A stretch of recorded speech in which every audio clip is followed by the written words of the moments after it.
The city has fallen. The clang of swords has gone silent, but in its place comes a different sound. The heavy crackle of flames devouring wooden beams, the muffled weeping of those who survived, the shuffle of armored feet through narrow streets that once carried laughter. The air is thick with smoke and ash, clinging to the skin like a second layer of sorrow, and the stench of charred wood mingles with the iron tang of spilled blood. Samurai banners flutter above rooftops that no longer belong to their builders, and the victorious warriors, faces set in stern triumph, prowl through the ruins not as guardians of honor, but as predators marking territory. For the men of the defeated clan, the sentence is swift and merciless, heads bowed beneath the blade, their corpses abandoned as a warning. But for the women left behind, the torment is only just beginning. Behind paper walls and broken gates, the true silence of conquest begins to take form. The wives of defeated warriors sit in trembling clusters, clutching children who will not remain their own for long. The code of Bushido that is so often celebrated in chronicles and legends offers no shield here. Its lofty words of loyalty and honor vanish in the shadows where victory strips humanity away. To the samurai, these women are not widows or mothers. They are trophies, proof that the enemy has been annihilated not only in the field of battle, but within the very fabric of his bloodline. What awaits is not simply subjugation. It is the slow erasure of identity, the tearing apart of spirit, the remorseless transformation of living beings into spoils of war. The chronicles rarely speak of this. The tales told to future generations highlight the valor of warriors, the loyalty of retainers, the nobility of sacrifice. But the voices of women, their tears, their humiliation, their agony, were drowned in silence. And yet, if you listen closely to the shadows of history, you can hear them still, like whispers caught between flames and smoke, telling us that the worst horrors of war did not end on the battlefield. They began after the last sword was sheathed. Before we step deeper into these forbidden truths, pause for a moment. Subscribe now to uncover more of the dark history that official records tried to bury, more secrets that echo from the chambers of power and the ruins of conquest. For what the samurai did to the wives of defeated enemies in feudal Japan was not only cruel, it was, in every sense, worse than death. To understand the fate that awaited the wives of defeated warriors, we must first step into the architecture of feudal Japan, a society layered in rigid hierarchies, bound by ritual and driven by a relentless cycle of war. At the summit stood the shogun, the military ruler who wielded power over all. Beneath him, the daimyo, the great lords who controlled vast provinces and commanded legions of retainers, and below them the samurai who formed the spine of this warrior state. Bound by an oath of loyalty and trained from childhood in martial discipline, these men were celebrated as embodiments of Bushido, the so-called way of the warrior, a philosophy that exalted honor, obedience, and death before disgrace. Yet like all codes written by men who wield swords, Bushido's shining words concealed shadows, and while the battlefield was described in meticulous detail by poets and chroniclers, the aftermath, what unfolded behind closed doors once the bloodshed ceased, was deliberately silenced. Feudal Japan was not a land of peace, but of ceaseless rivalry.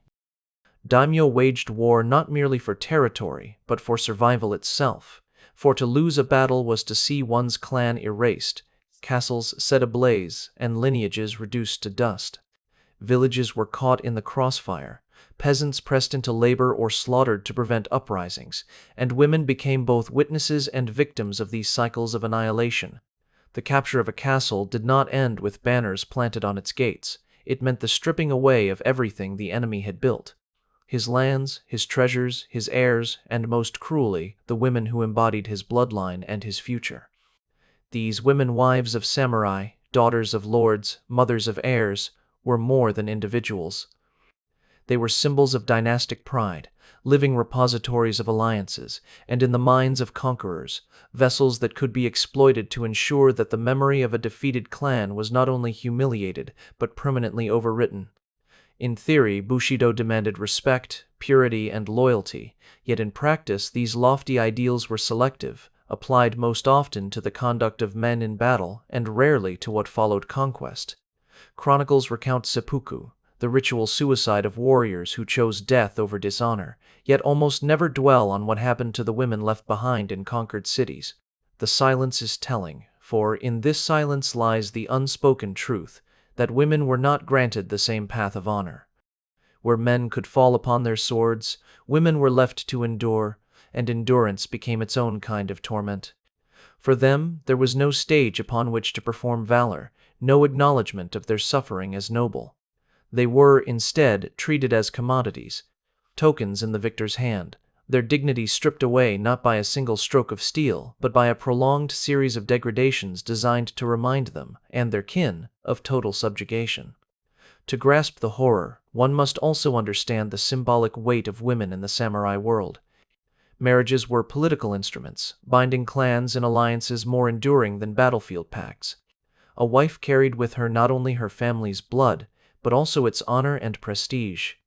To marry a daughter into a rival clan was to seal trust, to cement loyalty. To seize her after conquest was to desecrate that trust, to mock the defeated lord whose daughter or wife now lived in the bed of an enemy. It was not simply cruelty, but psychological warfare, a way of rewriting history at the level of bloodlines, ensuring that the legacy of the vanquished was swallowed whole by the victors. The womb, once the site of dynastic continuation, became a battlefield, its conquests hidden from the annals of war, yet perhaps more devastating in the long run than the clash of armies. This reality was not unique to Japan. Empires across the world, from the Ottomans who filled their harems with captives, to the Mongols who targeted royal daughters as tools of humiliation, to the Romans who paraded conquered queens through the streets before stripping them of dignity, followed similar patterns. Yet the Japanese case is striking for the way it was shrouded beneath the veil of honor, obscured by a warrior ethos that claimed purity even as it permitted unspeakable acts behind closed doors. Historians, reading between the lines of temple archives, family chronicles, and folk tales whispered by survivors, catch glimpses of what was erased, references to women suddenly disappearing from records, notes of sudden adoptions, of children of ambiguous parentage, and stories in oral tradition that speak of noble wives who chose fire or drowning over the dishonor that awaited them. The code of the warrior, so meticulous in its accounting of men's sacrifices, was equally meticulous in its erasure of women's torments. When a city fell, its women were not spared by virtue of rank or title. If anything, nobility made them more vulnerable. The wife of a general or daimyo represented the prestige of a clan, and thus her capture was a triumph greater than gold or land. A peasant woman could be discarded, but a lady of rank was paraded, kept, or forced into alliances that ensured her family's blood now served the enemy's house. To kill a warrior was to end a life. To seize his wife was to desecrate his legacy.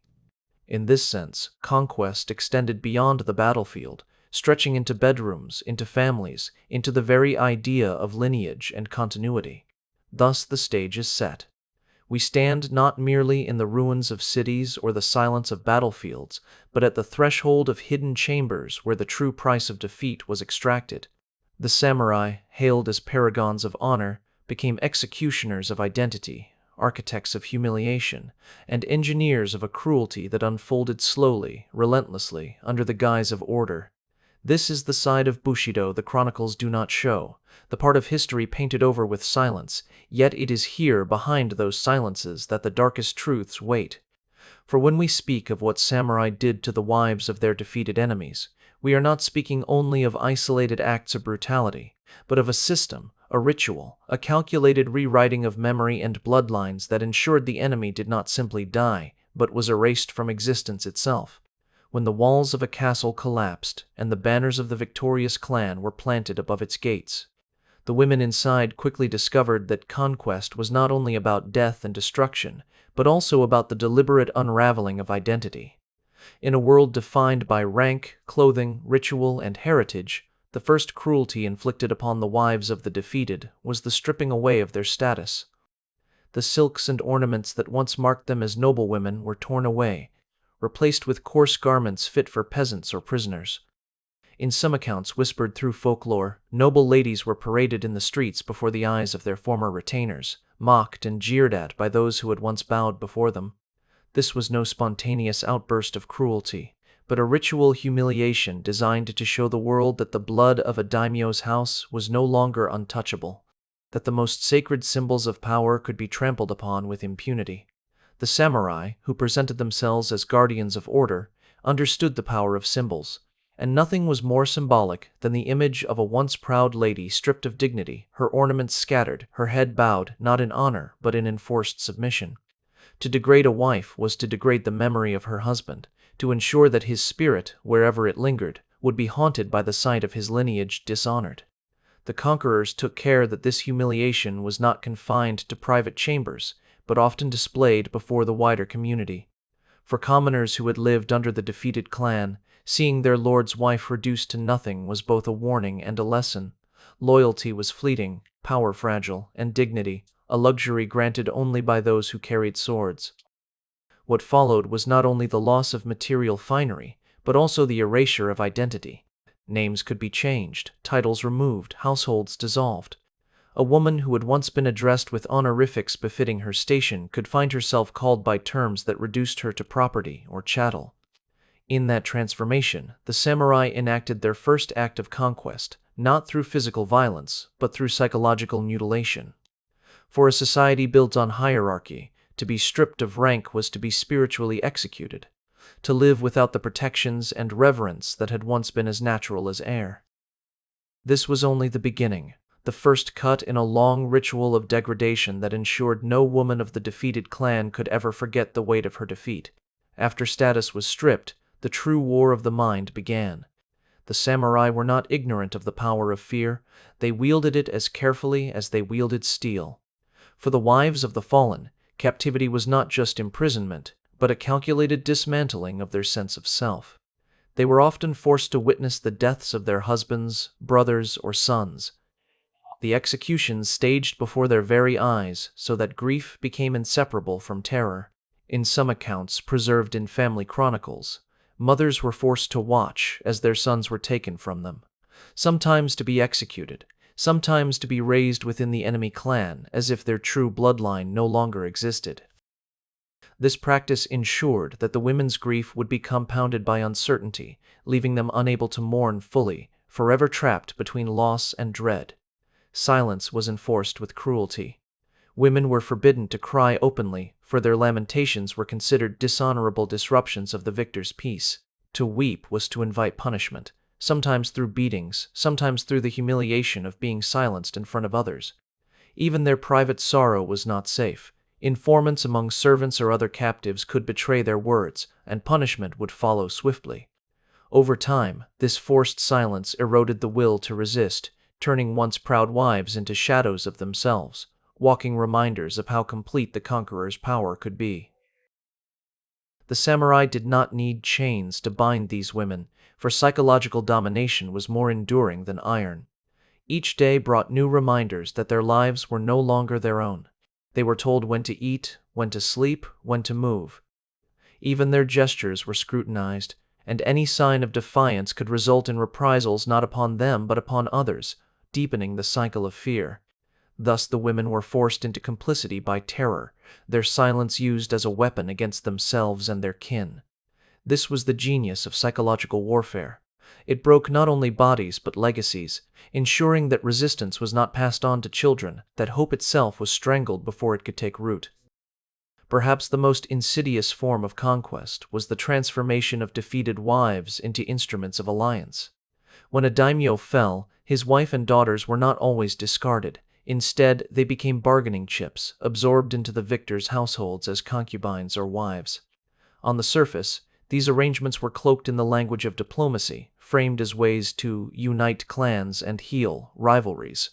In reality, they were nothing more than a continuation of war by other means, a way to ensure that the blood of the defeated would serve the victor's legacy.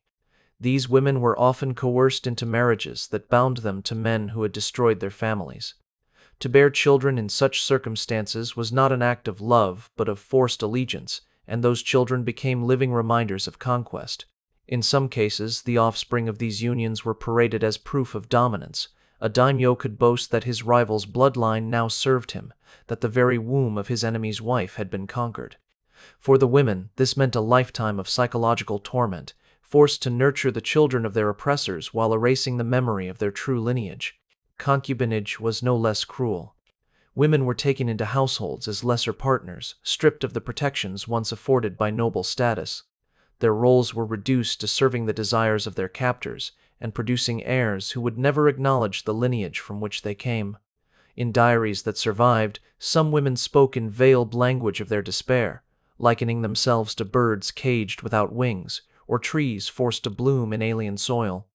These metaphors, fragile though they seem, reveal the enormity of the suffering. A life lived in service to a conqueror, every breath a reminder of loss.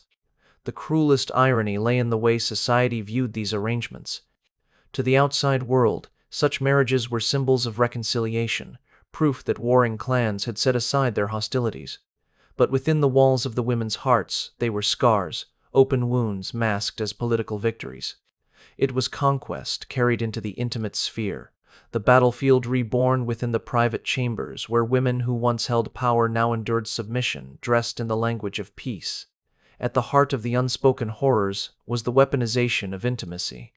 The Bushido Code, which extolled purity and self-restraint, did not protect women from being treated as spoils of war. Ritualized sexual violence became both an outlet for the conquerors and a tool of psychological devastation. Unlike the chaotic brutality seen in some other empires, the samurai often imposed structure upon their cruelty, turning assault into an unspoken ritual that reinforced hierarchy. Victorious lords would claim the most prominent wives and daughters for themselves, while lower-ranking samurai divided the remainder according to rank, each transaction a grim reflection of the battlefield order. These acts were rarely hidden. They were meant to be known, if not openly documented, to send a message to both the defeated and the surviving retainers. Stories survive in temple records of women who took vows of silence after their violation, entering monasteries not as free devotees but as broken refugees seeking sanctuary from memories that never left them.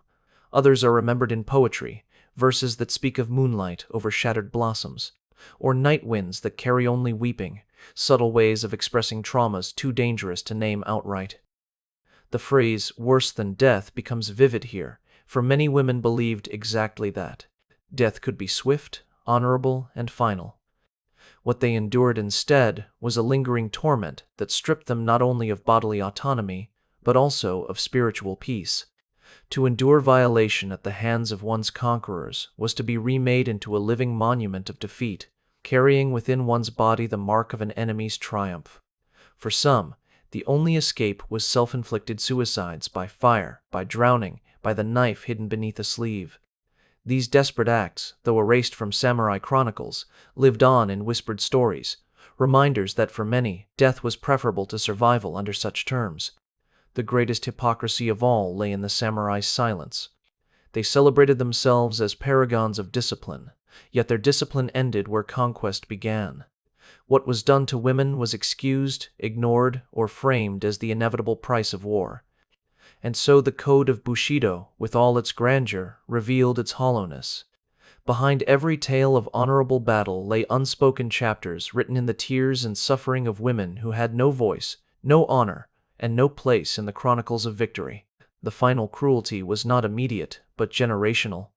Women who survived humiliation, forced marriages, and concubinage found themselves assimilated into the victors' households, their original identities deliberately erased. Their children bore new names, swore loyalty to new lords, and were raised to forget the bloodline from which they came. In this way, entire clans vanished, not because every member was slaughtered, but because their lineages were rewritten from within. This was a subtler form of destruction, but no less devastating.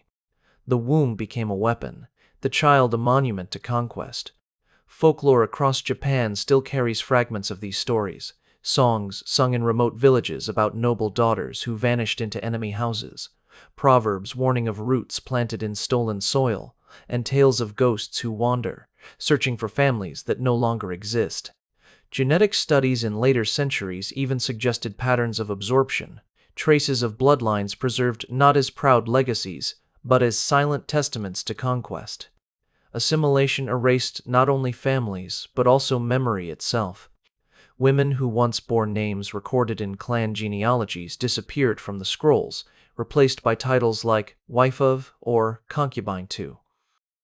Their past was not simply forgotten, it was actively buried, their suffering erased as though it had never existed. In this way, the samurai ensured that victory extended far beyond the battlefield. The sword cut down bodies, but silence cut down memory, leaving behind only a hollow record in which women's voices were lost. And yet, in whispered songs, in hidden diaries, in the faint traces of folklore, the truth survived. The horrors they endured echo still, carried across generations as proof that the darkest part of conquest was not the clash of armies, but the silence that followed. The silence in which women bore the weight of erasure, humiliation, and lives lived under the shadow of worse than death. The true climax of this history lies not in isolated acts of cruelty, but in the systematization of horror. The moment when what might have seemed like the excesses of conquest hardened into ritual, policy, and spectacle. Victory for the samurai was not simply about slaying the enemy on the battlefield, but about demonstrating, in ways visible and unforgettable, that the conquered would never rise again.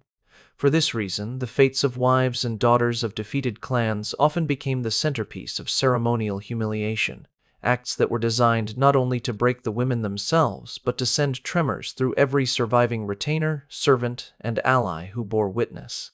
In some chronicles, carefully couched in vague and euphemistic terms, there are references to the defeated lord's family being presented before the victors, a ritualized display in which noble women were forced to bow, stripped of their symbols of status, and sometimes made to serve food or drink to the very men who had annihilated their kin. This was not only degradation, it was theater, a grim stage upon which the memory of the vanquished clan was paraded as broken and submissive, an image that seared itself into the collective memory of those who might otherwise dream of rebellion. There were darker spectacles still, whispered in folk memory rather than written in official accounts, for the samurai chroniclers were too careful to stain the image of their warrior code. Some tales speak of defeated wives forced into roles of public mockery, paraded through villages in chains, compelled to smile under duress, or displayed as tokens of the lord's dominance. The bodies of noble women became canvases upon which victory was painted, their humiliation a weapon sharpened more finely than any blade. Such spectacles served a double purpose.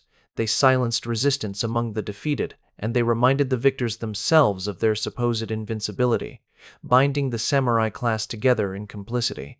Each man who witnessed or participated became part of the silence, part of the machine that transformed human lives into symbolic trophies of conquest.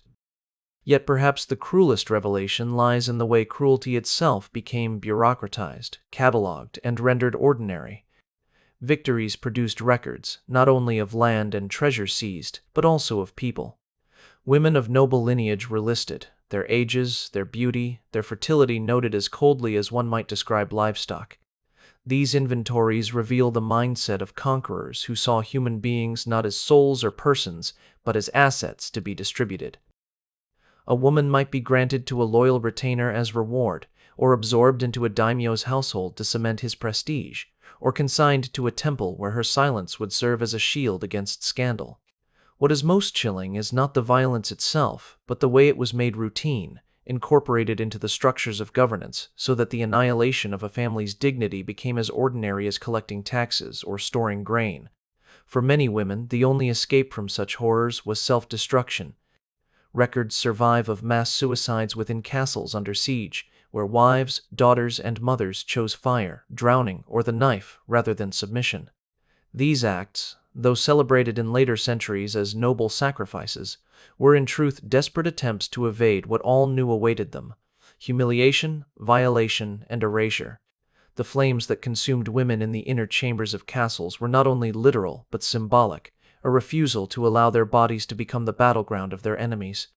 The fact that so many chose death speaks volumes about the horror of survival, a testimony to the reality that, for them, conquest meant something worse than death itself. And yet, for every woman who escaped into death, countless others lived on, carrying their scars silently into the households of their conquerors. Generations were reshaped by this unspoken legacy. Children born of such unions often grew up never knowing the true story of their mother's despair, raised to honor the bloodline of the victor while the shadow of the defeated was buried. In this way, entire clans disappeared, not through slaughter alone, but through a slow, deliberate rewriting of lineage. The cruelty of the samurai was not only physical, not only immediate, it was genealogical, designed to erase the very memory of those they conquered, ensuring that no name, no song, no family could survive intact. Here lies the darkest revelation: the system worked. History as written by the victors celebrates the splendor of castles, the loyalty of retainers, the valor of warriors. It paints the samurai as paragons of discipline, courage, and honor. Yet beneath these polished surfaces lies an abyss of silence. The voices of women were not merely ignored, they were deliberately erased, excised from chronicles so completely that only fragments in folklore, poetry, and ghost stories remain to hint at what was endured. To read Japanese history without this knowledge is to see only half the picture: the shining armor, the elegant rituals, the strict codes of honor, and never the shadows where the most haunting truths reside. The battlefield ended when the last enemy fell, but the war continued in the homes, in the chambers, in the wombs of those who survived. Samurai cruelty was not simply an excess of passion or a lapse of discipline. It was systemic, ritualized, and generational. This is what makes it most terrifying. It was not a deviation from Bushido, but an unspoken part of it, a dark undercurrent beneath the polished surface of loyalty and honor. Historians buried this truth for centuries, preferring to tell stories of noble warriors rather than of broken women. But the past cannot be so easily silenced. In the fragments that survive, in the songs that whisper of night without dawn, we see clearly that the true cost of conquest was not glory, but the annihilation of human dignity. And so the darkest revelation emerges fully, that what the samurai did to the wives of their defeated enemies was not random cruelty, but deliberate strategy, a machinery of humiliation designed to extend victory beyond the grave. It was not enough to kill a man; his family had to be dishonored, his wife broken, his children absorbed, his lineage extinguished. This was the silent war, the war unrecorded yet more devastating than the clash of swords, for it reshaped memory itself. In the end, the samurai did not only conquer land or castles, they conquered history, leaving us a legacy in which honor shines bright while suffering hides in shadow, waiting for those who dare to uncover it. History remembers what it chooses to remember, and in the case of feudal Japan, it chose to polish the armor of the samurai until it gleamed like myth, while quietly sweeping into silence the shadows that clung to their victories. The women who suffered became ghosts in the records, erased from genealogies, their voices absent from chronicles, their pain disguised as diplomacy or buried beneath the hollow rhetoric of honor. What remains to us today are fragments: songs whispered in villages, poems wrapped in metaphor, temple notes written in trembling hands, that hint at a truth far more disturbing than the legends of loyalty and valor. When we look back, the question is not whether these horrors happened, but why they were buried so deliberately and what that says about the culture that allowed them. The very silence of the past becomes evidence of the enormity of the crime, for only something unspeakable requires such careful erasure. And yet the echoes linger. The cruelty inflicted upon the wives of the defeated was not simply personal, nor even limited to one generation. It reshaped the future. Entire clans vanished not only because their warriors fell, but because their women were absorbed, their bloodlines rewritten, their stories turned into property of the victor.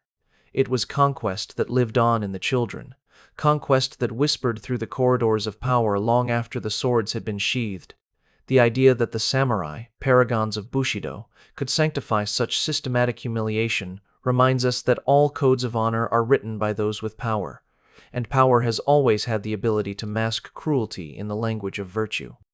To acknowledge this truth is to strip away the illusion of a noble past and confront the reality that civilizations are built as much on silence as on valor. The legacy of this hidden war is not confined to the past. Even today, across the world, women are still turned into weapons of conquest, their bodies treated as battlegrounds in conflicts that claim to be about territory or ideology, but are, at their heart, about domination and control. The silence that followed the samurai's victories is the same silence that often follows violence now, a silence born of shame, fear, and the refusal of societies to confront the truths that stain their myths. To reflect on what happened in feudal Japan is not merely to look backward, but to recognize that the structures of humiliation, erasure, and forced assimilation are patterns humanity has never fully escaped. And so we close this journey with a question, one meant not only to disturb but to provoke thought. If the samurai, remembered for their discipline and honor, could cloak such horrors in silence, what other histories remain buried beneath the myths we celebrate today? Which of these hidden atrocities, revealed here, haunts you the most? Share your thoughts below, and do not forget to subscribe to uncover more of the dark secrets and forbidden truths that history tried to conceal. For the tale of the wives of the defeated in feudal Japan is not only a story of the past, it is a mirror, showing us the shadows that follow every empire, every victory, every story that dares to call itself honorable.